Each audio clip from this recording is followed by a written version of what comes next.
ကိုပြုသမျှကိုဝေပြန်ရမှာ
လာကြတဲ့သူတော်စင်တွေ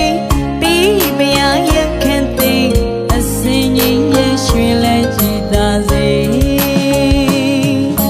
ကိုလေးချမ်းပါပါစေစိတ်လေးချမ်းသာပါစေယေဒနာမြတ်သုံးပါ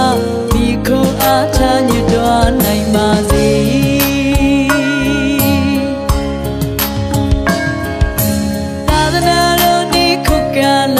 လူဖြစ်နေကြတဲ့သူတော်စင်တွေစီစိန်တွေနေ့စဉ်တူလူရွှေမုံငွေမို့ပုံဖြူရွာပါစေကိုလေးချမ်းပါပါစေစိတ်လေးချမ်းသာပါစေကုသိုလ်တွေနေ့စဉ်တူလူသာသနာအကျိုး